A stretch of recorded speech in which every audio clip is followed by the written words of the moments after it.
Good evening. It is Uh, 9 o'clock. It's yes. time for Hope and Action Network's Friend of a Wounded Heart program. Yes, we come to you every week at this time, 9 o'clock, and we come to you with something that's very exciting, very interesting, and very uplifting. Before we begin, let me say a word of prayer. Heavenly Father, we thank you for this time, this hour. Thank you for taking us safely through today. And as we go into this evening's program, Father, we are leaving it in your hands. We ask you to take control. Be with the connectivity, keep us connected. And those who are to join, bring them swiftly and maybe truly have an engaging and fruitful discussion. And may society be better because of what we do. This we ask in Jesus' name. Amen. Yes, so good evening. Blessed evening to all of you. Welcome to our program, Hope and Action Network, Friend of a Wounded Heart program. This program comes to you week after week on a Wednesday at 9 p.m. I hope you had a great day. Strange enough, I had a very restful day. I did not have much to do.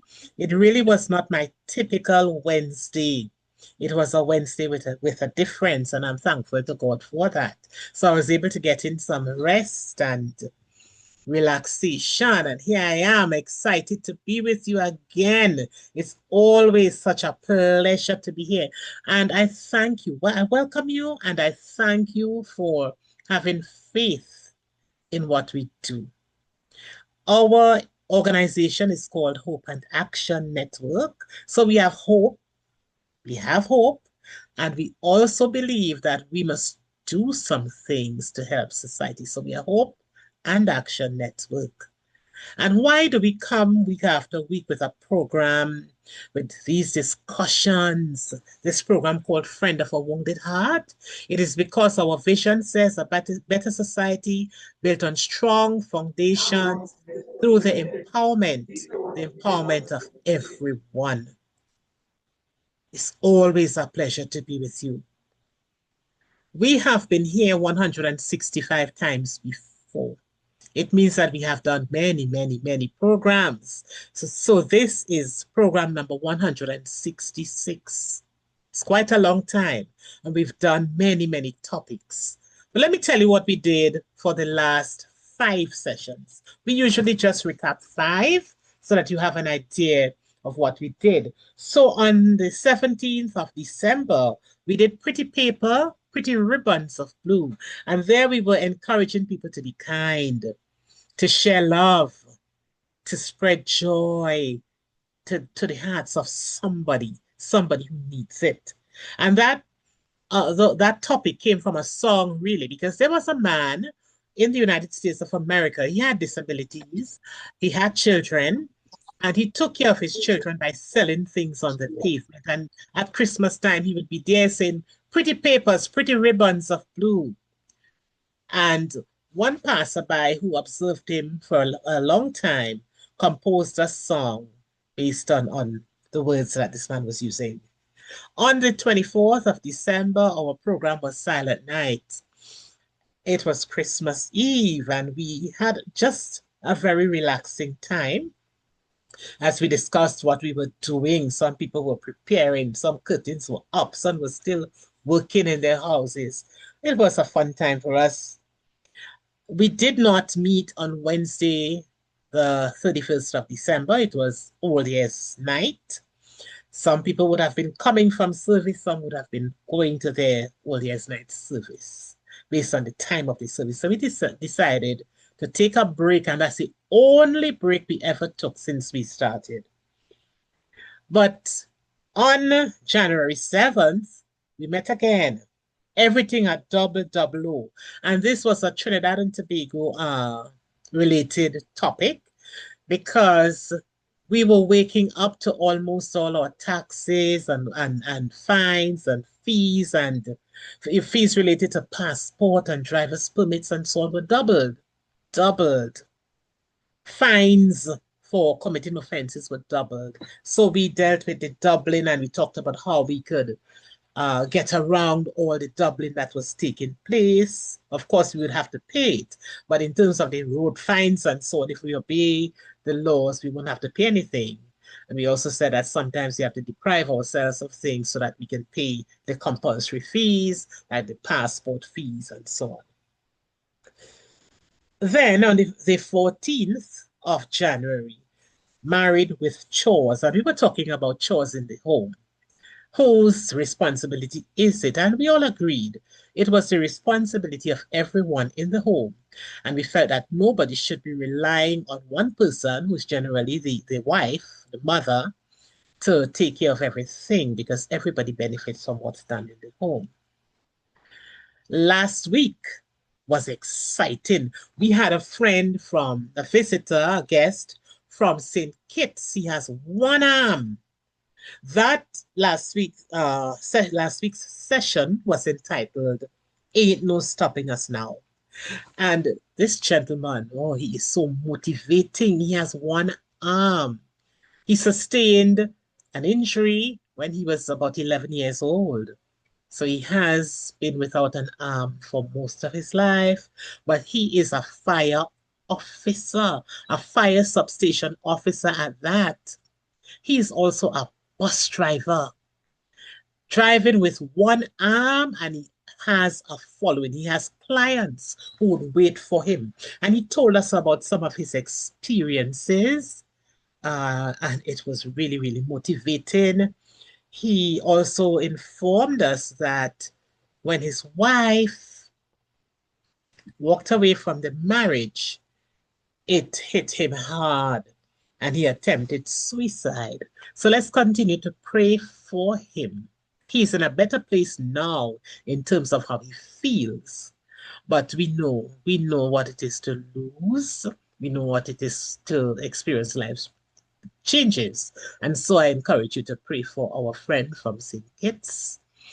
Pray that he continues to be positive. This week, our topic is "That is a Spade." And we did a similar topic some time ago. My dear, you are wrong. And it's about letting people know when they're wrong. And when I sent out the invitation, I asked, should we agree with the wrongdoings of our friends and relatives despite our moral values? Should we? Should we be so loyal to them that we will abandon our consciences, our reasoning abilities, and even our integrity to support them? Do we grant tacit approval to their wrongdoings? Loving someone to a fault is immoral. You know, sometimes we say, I love him to a fault. Yeah, we love the person, but loving to a fault means that we're willing to condone wrongdoing. And we can love without condoning wrongdoing. You know, sometimes people believe that because they are our friends, we have to be happy with everything that they do.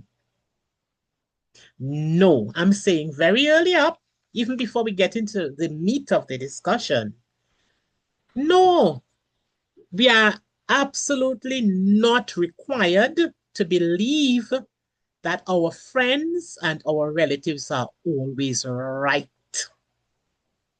They cannot be always right. They're not perfect. They're not Jesus. So they cannot be always right. In fact, if we consistently agree with them, even when we know they are wrong, this could be harmful to their well-being. It could be harmful to personal growth and our personal growth as well, and our well-being as well. And it could have long-term health effects. And eventually it will affect the relationship. Very early, I want to invite your take on this. I have had an experience recently where someone felt that I should have agreed with what they were doing. My children will tell you, when they were growing up, you do something wrong, I call you out for it. You bring home a pencil for someone and they talk about it. Even now they talk about it. You bring home a pencil from someone, carry it back, take it back. That's not yours. You do something wrong, I will stand up before anybody and say, my child is wrong. It does not prevent me from loving my child. But if my child is wrong, my child is wrong. And we have to stand up. We have to stand up and let them know you are wrong. I love you. I can't stop loving you. I will not stop loving you, but you are wrong.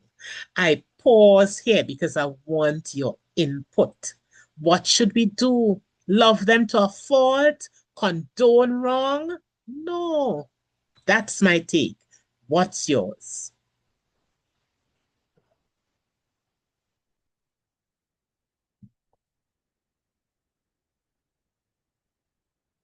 What do you think about that, Bishop?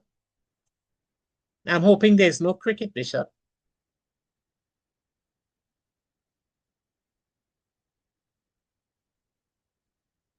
Well, maybe there is, but anyone could unmute and respond. What's your take on that? Loving somebody to a fault?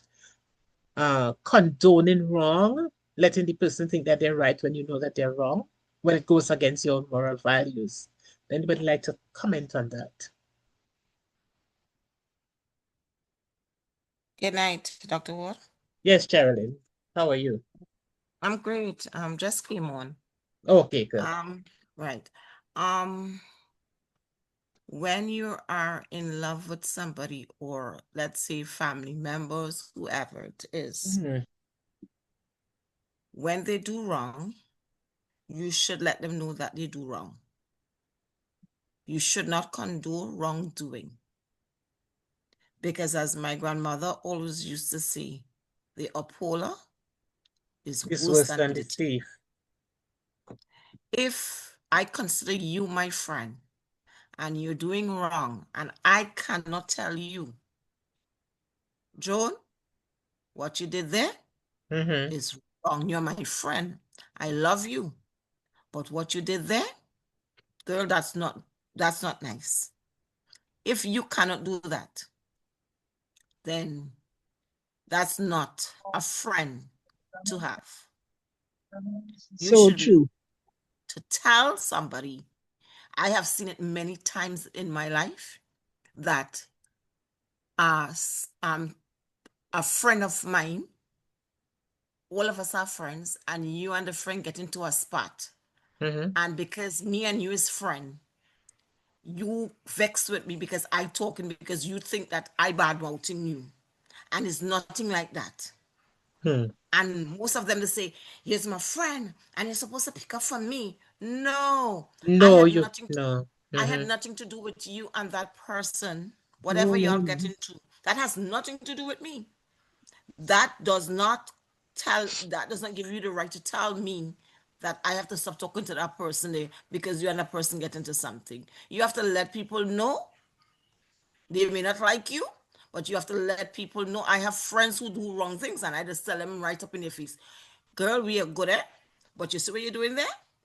I am not in agreement with that. You better stop doing that. Because if you continue like that, I'm going to be walking away from you. So you have to be big enough, and that's a true friend. A true friend will tell you when you're doing wrong, you're doing wrong. True. When you're doing right, Very you're doing true. right. Very true. Sherilyn, thank you for your contribution.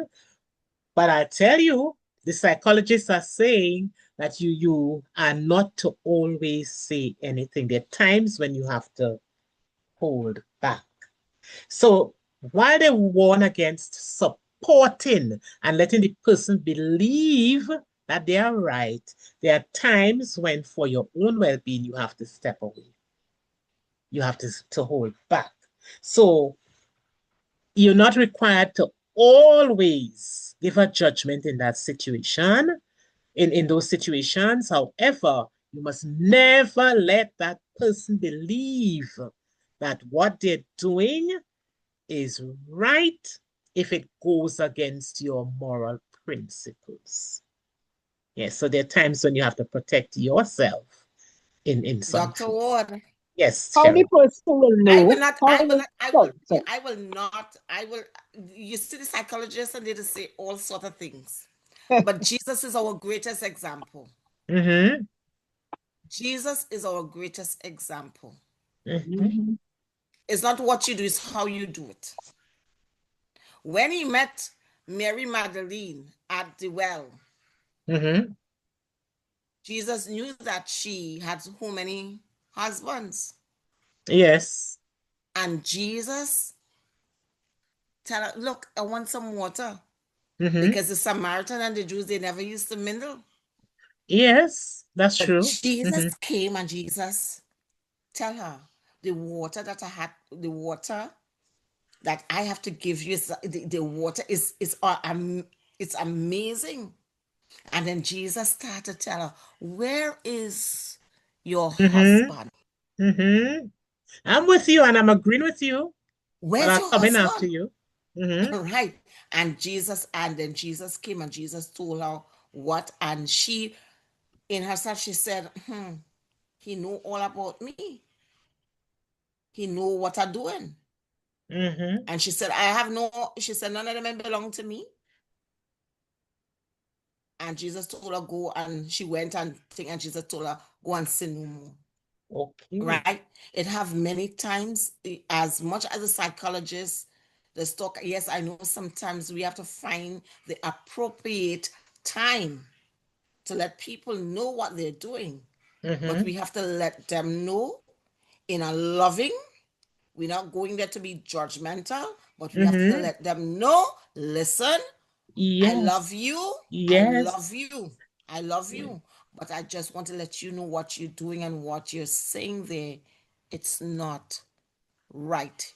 It's not become you. You are better than that. So there's some point in our life that we have to let people know. We have to tell them, but it's how we do it. Yes, Sherilyn, you mentioned Jesus, and he met her. That was the first time he was meeting her, and he told her. He let her know, so she understood that she was wrong, and she made a change. And that is what you were alluding to in terms of not, staying quiet, not saying anything, is not what the psychologists are saying. In fact, you let me just turn my document to a point that should have come up later on. When do you offer support? And I think I mentioned earlier that there are times, the psychologists said there are times when you have to pull back. And the only way you could pull back is if you want to go forward at some point in time. When to offer support? When do you offer support? Even if the person is wrong, you offer support when they are learning. If they're making a mistake, and generally early mistakes, first, second, third even, offering support can help them to learn and change. You also offer support when this person asks for help. So the person might ask you, and you offer support, not by telling them that they're right, but supporting them through whatever they are experiencing. You offer support as well for mental health and well-being purposes. So you can offer to listen and comfort without validating the wrongdoing, without making the person think that they're doing right. But when not, or when do you not offer support? If this goes against your principles, if it violates your principles, if the actions are immoral, unethical, and cause direct harm to themselves and others, you can't support the wrongdoing. You cannot support the wrongdoing if you are enabling dependency. When you enable dependency, you are wearing out your own fabric. And yes, We say if it's a friend, you let them know, but there's a point in time. We're not counselors. We don't have the capacity to maintain a long-term counseling relationship with anybody. There's sometimes when you have to step back and pray for the person. So if it is enabling dependency to the point where you can't get your work done, where you can't get through with what you have to do, where you are getting tired, where you are getting sick because of it, then you have to step back. And this is what the psychologists are talking about. Some people become dependent and they throw everything on you. But that's not biblical. Our cares are supposed to be cast on Jesus, that he can take all of it. We are human beings, and while we may support us to an extent, we have to be careful about what we do. That's why we There are have to set times. boundaries. Yeah. What's that? Yes. And there's where we have to boundaries. set boundaries. I didn't read that part, but it says set boundaries. Yeah, we have to set boundaries. Exactly that, Sherilyn. Yeah. Because you could become sick. That's right. You have to set boundaries. And then sometimes you begin to feel used. And that is not healthy. While we have to be kind or lend a hand, there are times when you have to step back. Step back when you're feeling used. Step back when it impacts your well-being, because you could burn out. You could experience high stress. Your blood pressure could go up, and you can also be neglecting your own life. So this is not a selfish kind of piece of advice on the psychologist. It has its weight. It has its weight. So you let me skip a little bit, and Glenda had a hand up, but she took it down. Glenda. Oh, no, I think she's not in the room anymore. But I heard her, when you were speaking there. Yeah? So we're talking about condoning wrong, and we established in up front, we don't condone wrong. We do not condone wrong. Why should we not agree with everything a person tells us? And some people do it, as long as it's a friend or a relative or whoever, somebody we care about, everything that person does is right. And that cannot be. That is not Jesus. The only friend who we have who will always be right is Jesus.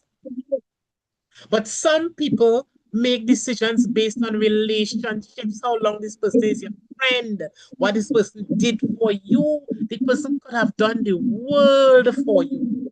If the person is wrong, the person is wrong. The person might be one of the closest persons to you in your life. If that person is wrong, that person is wrong. So why should we not always agree for a couple of reasons, or 4 reasons that I'll list here. You are an individual. We are individuals. We have our own minds. And what we should strive to do is to have our separate, our distinct, and our unique perspectives on things. Separate, unique, distinct perspective. So a friend's perspective does not have to be ours. If we know that that's not the way we think, and we let the person believe that they're right, we're being deceitful, and we are not seeking the best interest of that person. What we're doing is seeking to maintain a relationship as opposed to sticking to what is right. Why should we not agree with everything the person does? It can cause resentment because we are constantly suppressing our feelings. We know the person is wrong, but we suppress our feelings and our opinions to appease this person. In fact, what we are engaging in at that point is people pleasing. And when we people please, we eventually begin to resent the person because we realize that the person is not allowing us to be ourselves. It also causes burnout and emotional exhaustion when we condone wrong. So the relationship, yeah, relationships are important, but we can't be dishonest in an effort to maintain a relationship. So we should not always agree with everything a person does. And there's some people who do that because it's your friend, because the person is your friend, because the person is my cousin. Because you take a position on a matter and somebody might say, but they were friends. Yes, we were friends and we're still friends, but I cannot support what you're doing. We should be brave enough and honest enough to say that. God doesn't want us to be dishonest. He doesn't want us to lie. And it's not good for us to know deep down inside that somebody is wrong. And we are there on the surface pretending that the person is right. Why should we not always agree? This person might be wrong. Remember, sometimes we judge wrong and right based on our own filters. But the person could really be wrong. We are flawed, F-L-A-W-E-D. Our friends, relatives, children, they are flawed. They're human beings. And so they will not be right at all times. Why should we not always agree? Because it can be enabling. So when we let them think that they're right, they could continue doing the same thing over and over and over and over again and believe that they are right. We can enable them. We can support them when we let them believe that they are right and they will continue to engage in the behavior. And then what do? We know this story. I don't know if it's true, but we've heard of a young man who bit his mother's ear. When he was in prison, she went to visit. She condoned wrong. If it's true, well, oh, it's so unfortunate. She condoned wrong, and when she went to visit, he told her, "Come, let me tell you a secret. Push her ear. Let me tell you a secret." And she pushed her ear, and he bit it. He bit it. I was trying to research it to see if it was a true story. I found one in Africa, but we've heard that it happened in Trinidad and Tobago. So I don't know if it is just a story or if it is true. Why should we not agree? Because we are individuals. We can think for ourselves. We have our own perspectives, separate, distinct, unique perspectives. Why should we not agree? Because it causes resentment. We will begin to resent the person because we'll find that we are stifling ourselves just to people please. And that's not good for us. Our consciences will begin to beat us, as people say. And so we are not going to feel very good about the person. We also have to take into consideration the fact that the person might be wrong. And so they need to know that they're wrong. And if we condone, we can also be enabling the person. So supporting someone when they are wrong is a complex issue that requires us to be able to distinguish between emotional support and enabling the person. We can support our friends, our relatives, our children while telling them that they're wrong. Let them know you're wrong, but I'm here. You're wrong, but I can help you through this. You're wrong, but I'll be with you as you go through the consequences of your action. We can do that.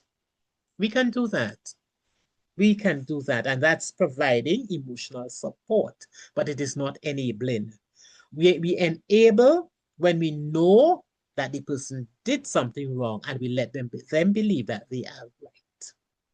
Does anybody else want to come in on that before we move on?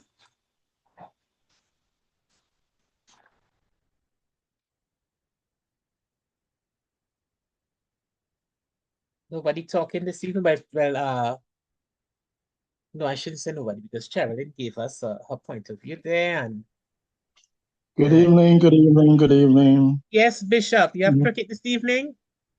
Yes, no. Praise the Lord.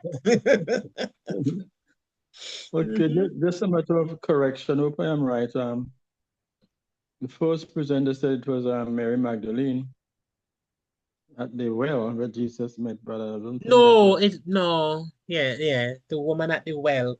We don't know her Well, name. yeah, sorry about that. Yes, But, we don't know her name. Okay. Yeah, thank you. Well, Yes, okay, go I'd ahead. like to make a comment. Yes. I believe that if the person is wrong, and you know well, you should really tell the person, doesn't matter how close you are. You should really tell the person, well, look, you are wrong. And they should be willing to accept it in a good way, because sometimes you tell people they're wrong and they get upset. But if that person is a true friend, they'll be willing to say, well, I was wrong. I'd like to make an apology. I remember there was an incident in a certain assembly. The pastor ministered, and there's something that he said. It did not go down well with the members, the church, and those persons online. They were asking, who is that person? And they were very upset. And the pastor was saying, I'd like to meet with the person to discuss certain things. So one pastor said, well, let's meet on a one-on-one basis, but he refused. And the pastor did not turn up, but after a while, he turned up with all the members in the church, and he was willing to make an apology. To say, well, he said certain things didn't go down that well. And there are many persons, the feedback that I got that was saying, well, they commend the person or the pastor that he was able to say, well, look, I am wrong, even though he had a big position in the church. And there was healing. Although there's still some person who are still upset, if that person is going to preach that Sunday, some will not turn up because of what was said.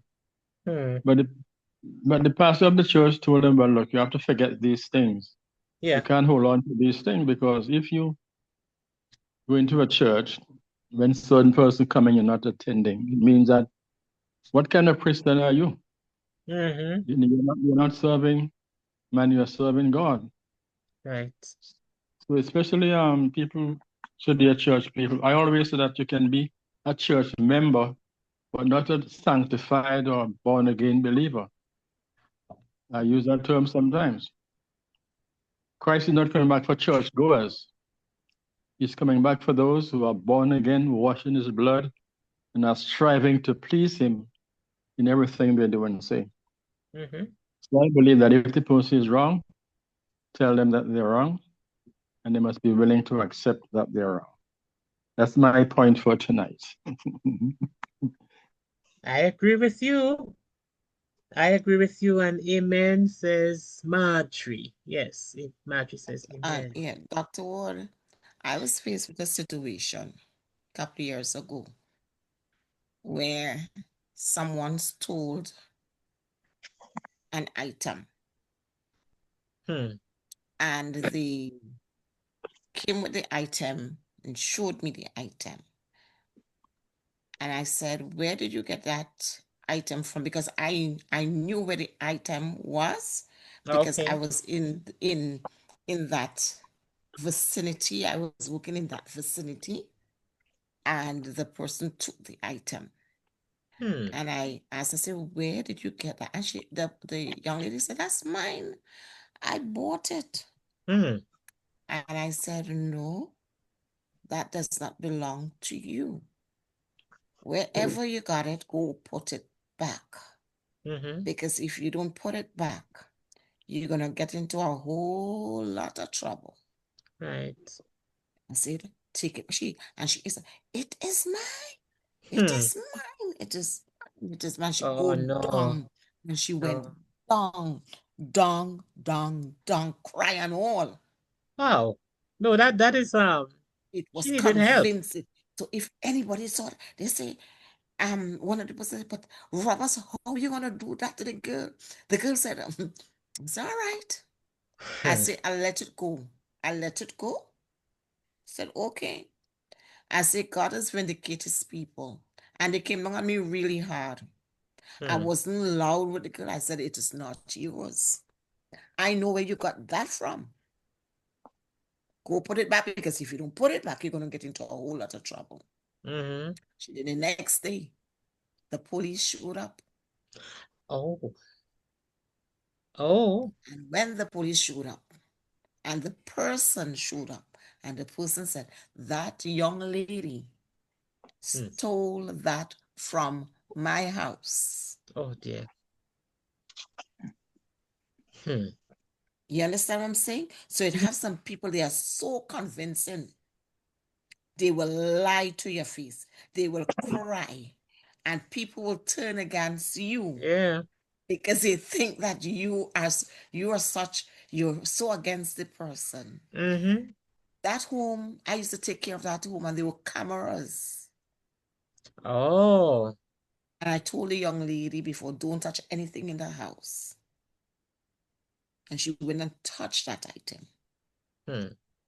So we have to, sometimes, as you said, sometimes we have to step back. But you did the right thing. You did the right thing up front. Yes, I stepped back. I said, okay, it's not yours. It's yours. Okay. And when the police came, everybody was like, Roberts, how you knew that? How you know that? How you know that? And, and then they came and they said, how sorry they were. Okay, because but so you see, yeah, they were sorry because they said all that they had to say, and they said that they were sorry and all of that. I took it with a good spirit, and I said, let it be. The police locked her up because the person said, Miss Roberts worked in my home for 3 years, and Miss Roberts never took anything. The Sherilyn, you tried, eh? Yeah, and that's it. And as I was saying, some people, you let them know that they do wrong, and although you let them know that they do wrong, they will cry blood and say, I ain't do it. I ain't say that.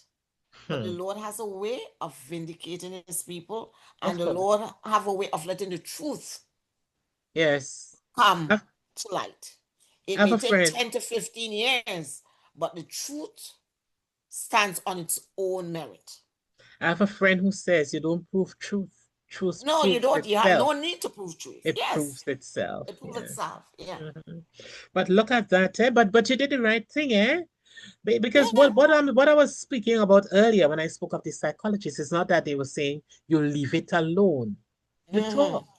You up front you say something, but you have some people who are habitually engaging in behaviors and expect you to support. And so they're saying there's a point at which you have to step back for your own well-being. It's wearing you out. It's getting you tired. You have your work to do, and the person is there and trying to convince you and so on. And it has happened to me. It has happened to me where I have had to step back. But when you step back, it's not a smooth road, You're going to be accused of all kinds of things. Not being there and not being a friend and not being this and not being that. But you have to be wise too. You have to exercise wisdom. All right. So we said earlier, we do not enable wrongdoing. Don't enable the behavior, but certainly offer emotional support up to the point at which you're able. We are also told to avoid trying to fix the person. Trying to fix or manage someone else's life can create dependency and can create resentment. And we can't fix anybody. This program is called Friend of a Wounded Heart, and we know somebody who could fix everybody. Therefore, we shouldn't usurp his authority. We could pray for the person. We could give them emotional support. But we cannot fix the person. So we have to remember to lift up those persons in prayer.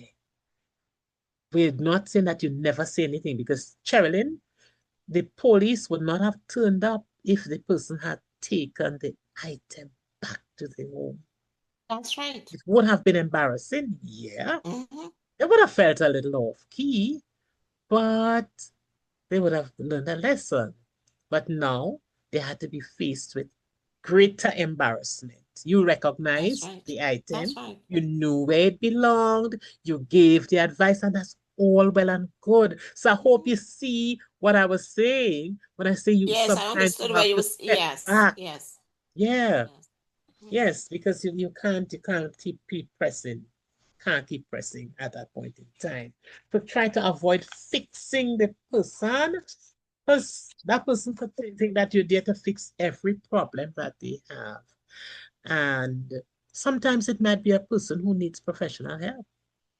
And if you're not a professional, you can't help that person.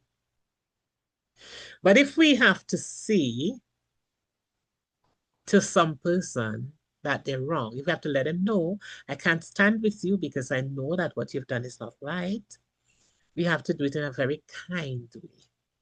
You have to be kind and honest. And it is possible to be kind and to be honest. It is possible. We can let the person know that they're wrong, but we don't have to make a big show of it. We can do it quietly. We also have to set boundaries, and somebody said it earlier. Was it you, Sherilyn? Clearly state what you will support and what you will not support. Set the boundaries. Also set boundaries in terms of your time and how far into it you can go without making yourself sick and without compromising your own life.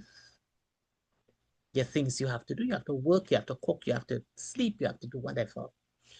And I have found myself so consumed with a particular issue that had nothing to do with me, that it was affecting my sleep.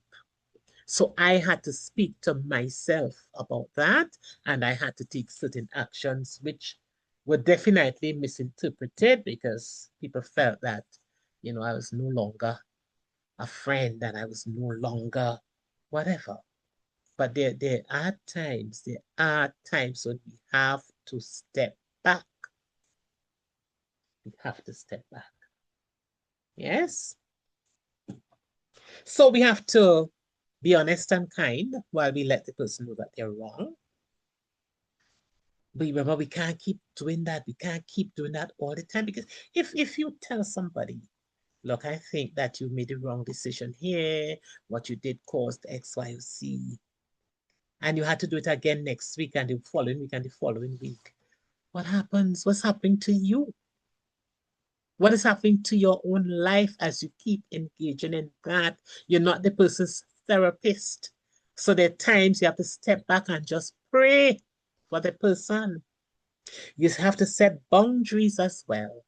And this might sound a bit harsh, but you have to let people face the consequences of their actions. And Sherilyn, you pulled back. You did all these. You were honest and kind.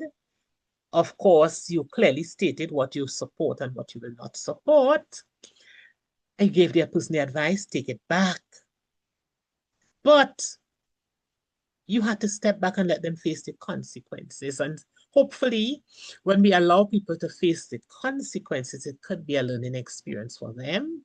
And it could, according to the principles of behaviorist theories, it could result in a change in behavior.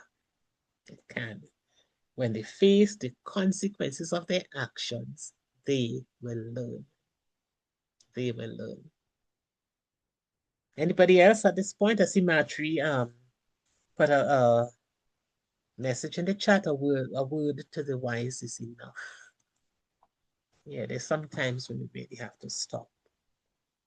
So we can be loving. We can be a loving friend, a loving partner, a loving mother, a loving aunt, a loving person, while indicating to people that you will not condone their wrongdoing. We know in our own country, and we have Nancy here, St. Lucia, we have people who are outside of Trinidad and Tobago.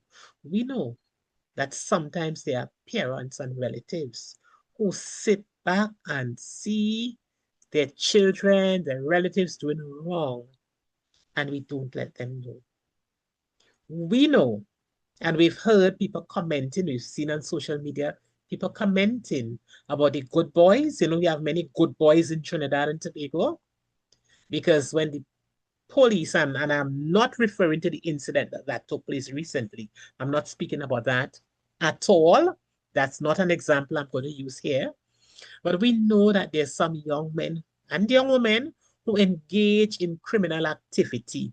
They rob people, they have guns, they're selling drugs, they're doing all kinds of things. They take home all kinds of spoils, gifts. The parents know that they're not working for money to purchase those things. They're carrying home gold and all kinds of things, food, money, television sets, cars even. And the people who live in the home enjoy using those items. And when the police confront them, and when it doesn't end well, many parents, mothers, are crying and saying he was a good boy. He was a good boy from your perspective because he brought home all those things. You said nothing, nothing at all. When he died at the hands of the police, that's when you spoke. And what did you say? He was a good boy. But was he a good boy to the person who lost their vehicle? Was he a good boy to the person he shot? Was he a good boy to the person whose house he burglarized? Was he a good boy to the person who now has to purchase a new television or computer or phone or whatever you took from him? Was he a good boy? We should not condone wrongdoing. We should not support wrongdoing. We have to have the guts to stand up to anybody and say, you are wrong. We have to call a spade a spade. This evening's program is entitled, That is a Spade. We have to call a spade a spade. No child, no relative, no husband, no uncle, nobody, no friend should walk away thinking that they're right when we know deep down in our heart of hearts that that person is wrong. Should not support. Support does not mean agreement. Support means, in this case, emotional support, which we certainly ought to give. But support in terms of agreeing with the wrongdoing, no, not at all. Angela, I see you unmuted. Do you wish to say something? No, I'm trying to write something. I'm trying to write something, but the phone is play up. Well, see, since you're not getting through with the writing, you can tell us. Okay. Yes. What I was going to say is that I quite agree with what you say there. I used to work in an institution in Long Circular Road.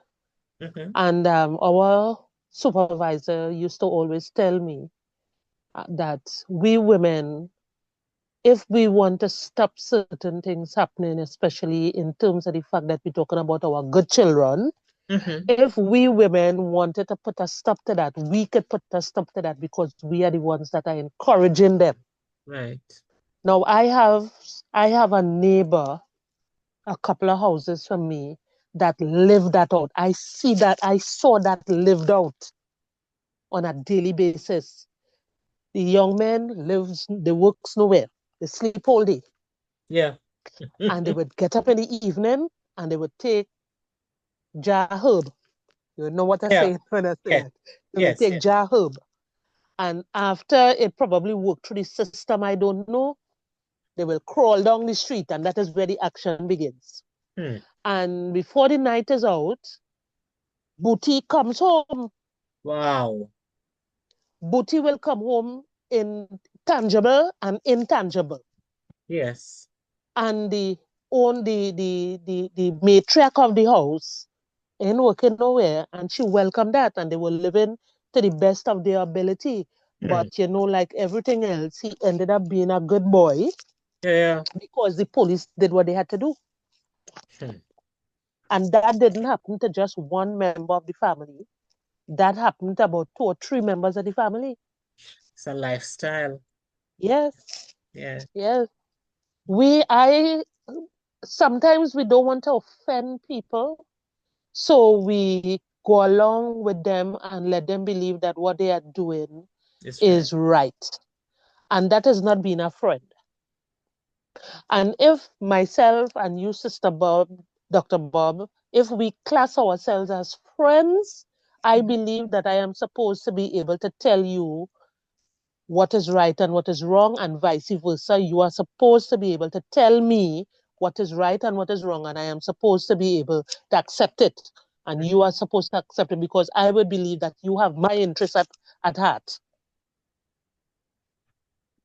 Once I believe and I know that you have my interest at heart, yes, fix the problem. We go fix the problem.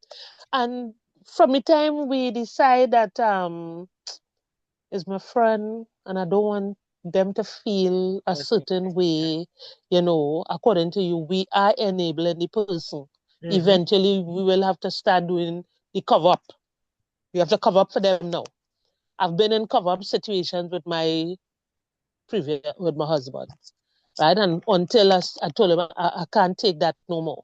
I don't want to be covering for nobody. Your yes supposed to be a yes, and your no supposed to be a no, and that's it. Right.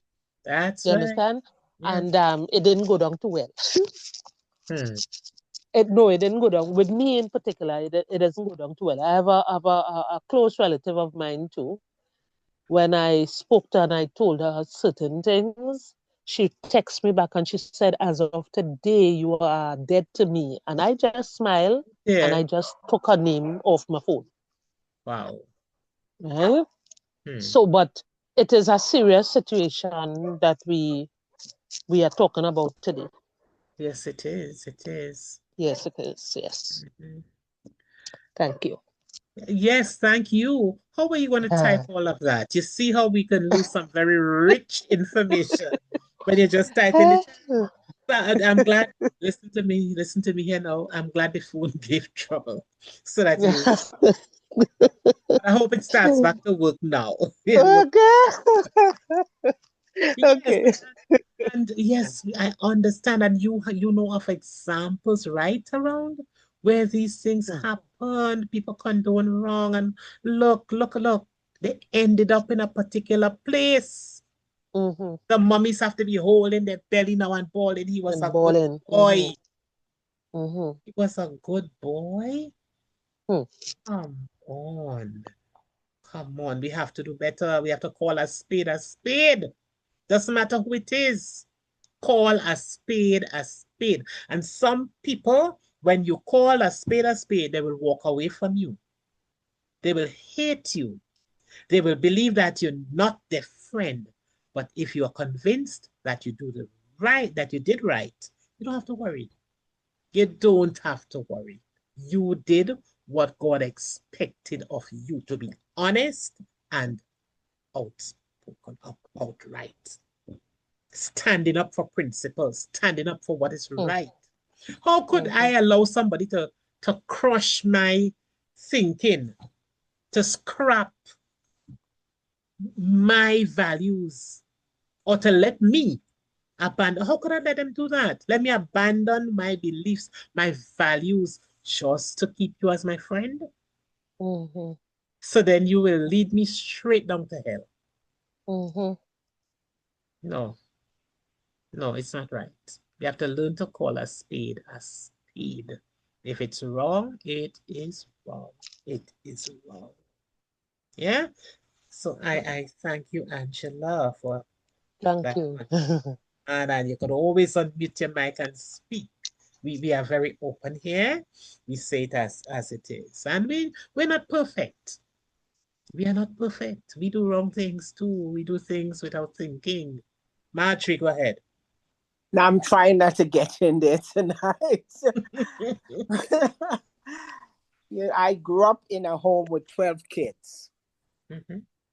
And we had to prove that we didn't do something that the neighbor or whoever would tell our parents Mhm. that we committed something, infraction on the street or something. Oh, Because in those days, an adult word was worth millions. yes.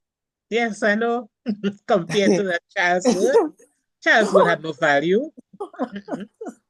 So Mhm. you grew up having to prove, no, it wasn't me, I didn't do that. Mhm. And I believe this, how we have been brought up, and the values we inherit, it's the same ones we pass on to our kids.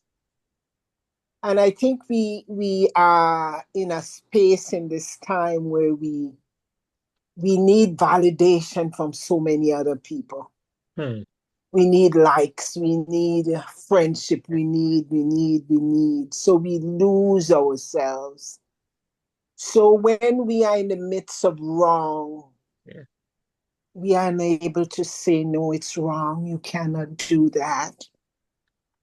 Even our husbands and our best friends, whatever that best friend is, because we don't want to lose that love Hmm. or that relationship, we'll keep quiet.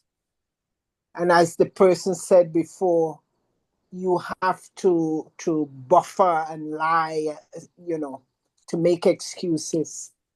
And as you say, that's not living. No.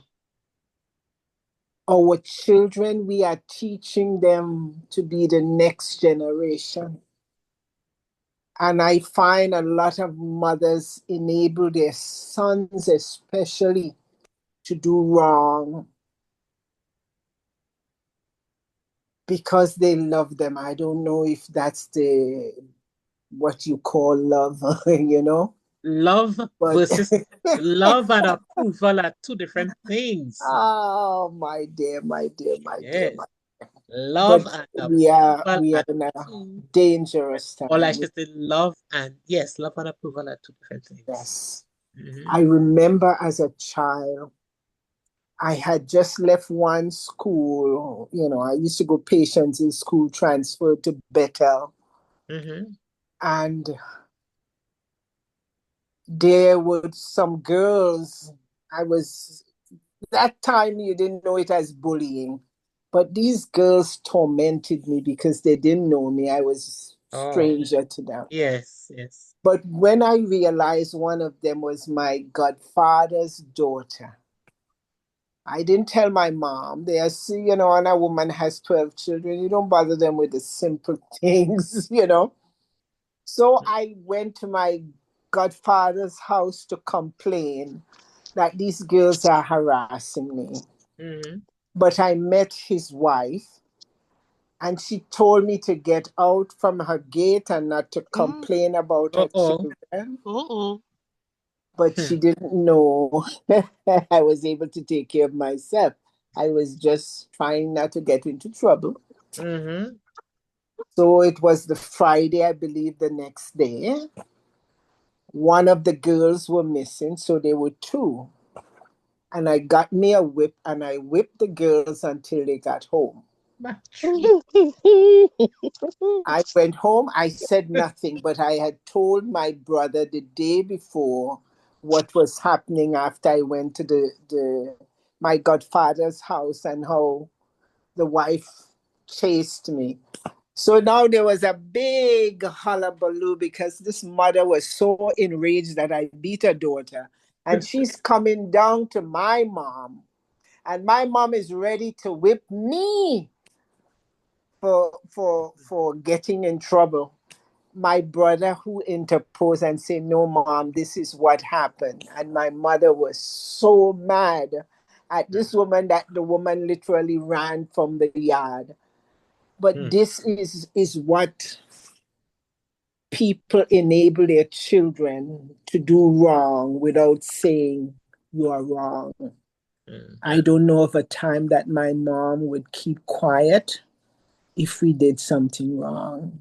And I don't know of a time I would tell my children they are right when they are wrong. And I have no fear speaking to my husband ever. My mom said to me, if you marry somebody, be able to speak to them before you marry them. If you can't have a say, don't marry that person. So I think this is the problem.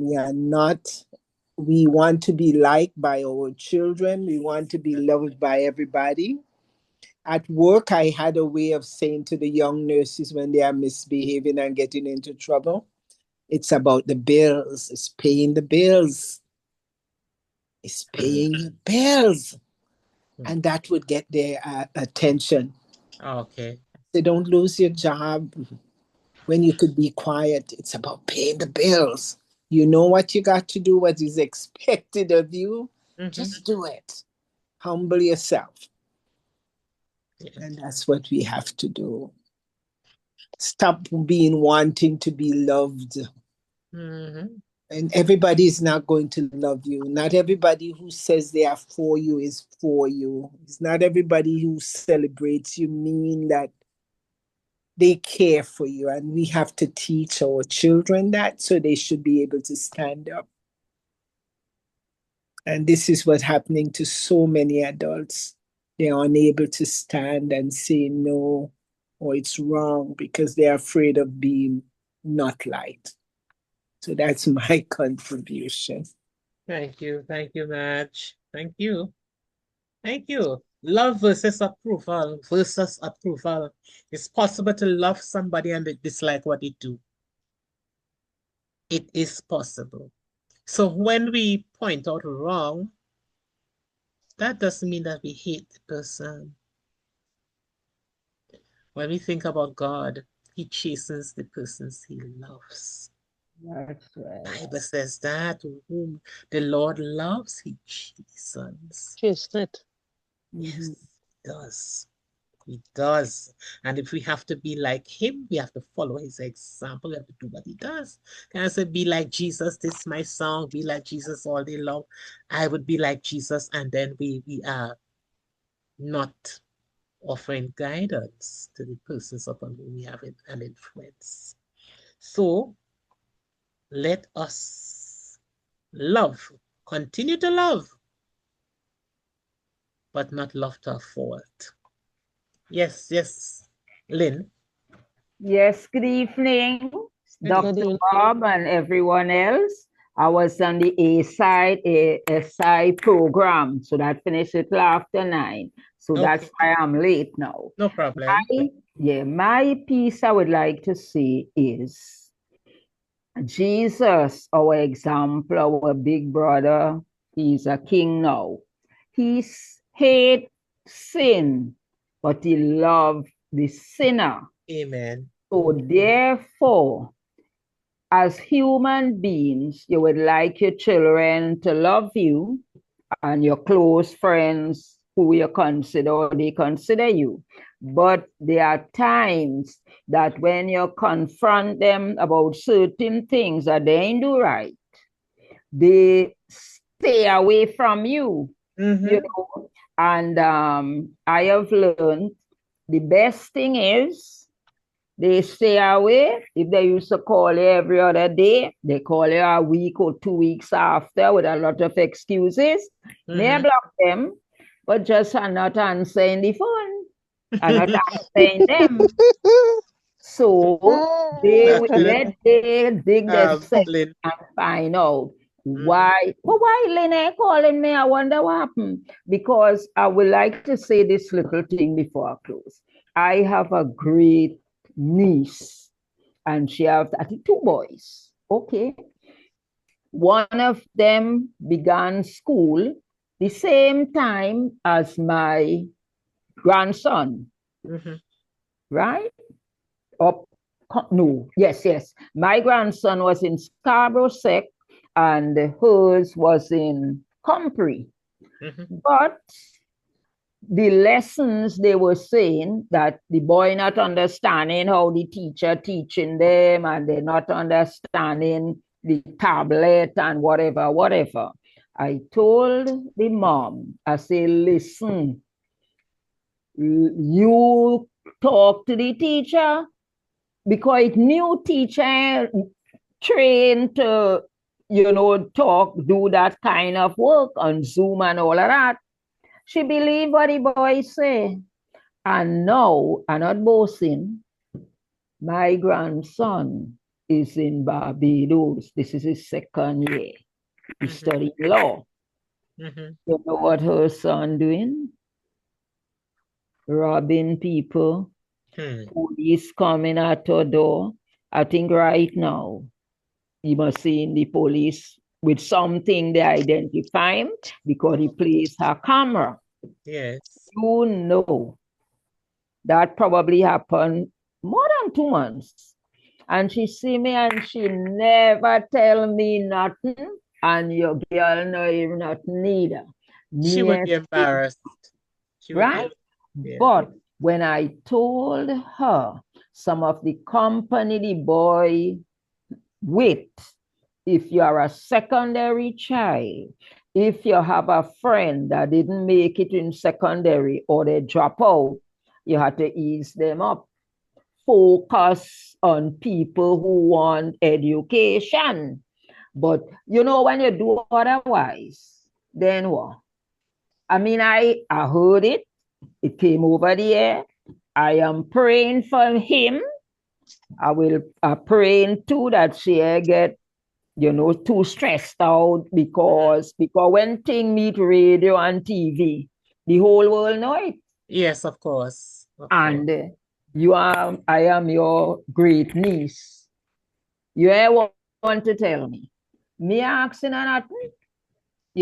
So I want to know if I do wrong or that is what Jesus would want me to do or the panel this evening. I'm glad you said that you're praying because as you were speaking, I said, Lord, I hope that he gets out of this kind of behavior, that he stops doing that because he has a whole life ahead of him and he can go to Barbados too. He will be he'll do it later, but he can settle down. So yes, Lynn, continue to pray for him. Because the thing is, the boy drop out of school somewhere March, February. He said, he was doing his studies just in fifth form. And the crash, the nonsense where he tell them, the father and the mother. And they both went secondary school as well, too. But it's not only office work you could get, but they're working to keep up the family. But Lynn, his complaints may have been valid. Some kids don't understand, and those are the kids who seem to gravitate to bad company and drop out of school because their comprehension is not like every kid is an individual. The parents are the one who was supposed to shelter him, give him the help he need, show him the understanding he need, go to the teacher, whatever you had suggested. So kids who don't understand, who feels like failure and they don't validation those, that's why kids belong to gangs. They have people who tell them they are okay, They're nice, they get the validation. They do the right thing. They're treated well there. We just have to pray. We have to pray for our young men because they don't get a break. Both men and women, young people. Yes. Because my grandchildren, the time they come in to buy tablet, to say they will give the students, is 9,000 because every child was in a different class. 2 was in secondary, 3, one was in Form 1, and the other 2 was in primary school. So, everybody had to be in different way because they're doing different assignments. So they had to, they were so if them had waited until the schools give them the tablet, it would have been something else. Yeah. But not everybody has the ability to buy all the tablets either. That's right. That's but true. also it was a shock to some students, eh? They don't even understand the tablet. Changed its format. You are right? In America, a kid, I must say a year-old could get on a tablet because this is something they are used to playing with phones, smartphones and stuff. But some kids, it's harder. There are some kids just can't get it. And some of them, Matri, some of them here, they use their devices to play games. Yes. But suddenly on your device, there is a teacher teaching you, and you weren't accustomed to that. And let me tell you, learning loss and dropout during the pandemic is not unique to Trinidad and Tobago. There have been worldwide studies on that. Yes. Learning loss during the pandemic. Yes. Grades have been lost. Kids have stopped reading. So many things. Yes. So true. Because I would like to say this. Even in the churches, I am saying they used to say Adventists alone begging for money and paying tithes and harvesting gathering and all them things. But I was privileged when the churches stopped their Sunday worshipers. I listen them on the radio tambourine, and they're praying that is the tithes and the offering that is supporting the church and making arrangement for the treasurer team to come at their house and pick up the tithes and offering who had it. And until now, churches, the members, they stay home too long, they go in bank, they go in work, they go in grocery. But to come and sit down in church and worship and fellowship and love God, they're not coming. Some have not gone back to church. You understand? So it's not the children you had to blame when you look at it. It's the parents, because once the child living in your house, even though they are a young adult, we getting ready to go to church. We all going. When some of the adults have not come to church. Some of the adults have not returned to church. So churches now that are empty. Last year I went back. I was in the States. I went to the church I used to go to when I was living there. That was my home church. That church used to have hundreds of people every Sabbath. When Mac and I went, there was about 50 people. Well, maybe some 50 persons that it's COVID, the effects of COVID. People are saying they're going to church nowadays and they're not getting what you call fellowship. Everybody is on their own level. We are so sophisticated. We are enlightened. We have our own monies. We don't need people as much, so churches are empty. Not only Adventists, throughout the global community. We have people, all the mega churches are having issues. We have people of different denomination, and I'm they're sure all complaining of the same will agree, that things have changed. Things have changed. And it has. Our young people, Generation Z, don't believe what we believe because we have done such a bad job of being the example that they have turned against what we believe. And that's in some places in Africa and South America, you're getting baptism. Other than that, it's not much. Churches are losing money because they're not getting tithes, because you're losing membership. Yeah, and the churches are not, the people are not loving as before, and the same problem in telling somebody when you are wrong. Yes. If they are wrong, they just don't come back to church because you told them they were wrong. You know, it's a strange world we're living in, and we have to pray for the young people. It is. We have to pray for the young people. If your child succeed, you thank God. You thank God for his mercy, because it's a scary world out there. Yes, indeed. Yes, we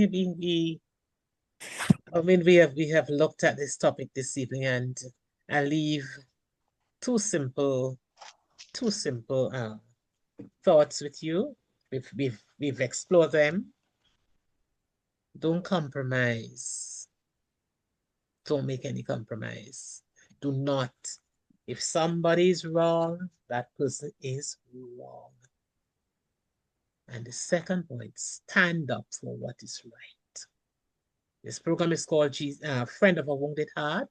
We refer to Jesus as the friend of a wounded heart. We want to live by his example. We want to live by God's instructions. We want society to be better. If we condone wrong, how is society going to improve? If we let people just do wrong and we let them believe that they're right, how are we going to change? How are we going to achieve this better society that we're talking about? We can't convert the whole society, we can't transform people, but we can certainly sound our voices, and we can certainly live by example so that others could benefit from what we're doing. We thank you all for being here with us one more time. Thank you for your contributions. Thank you for listening. The numbers are a little low this evening. Remember, next week, bring somebody with you. Bring a few persons with you so that we can have another healthy discussion. Next week is going to be session 167, and we keep going. Thank you all for being with us on this journey. Let's close. I thank you too. Yes, you're welcome. Let's close with a word of prayer. I see my husband is online. Klein, he might be sleeping, eh? Klein, could you just close us off with a word of prayer? If he doesn't unmute in 2 seconds, he's sleeping. Right. Cheryl, could you close us off with prayer, please? It's late. Cheryl? She says late. Cheryl, could you pray for us, please?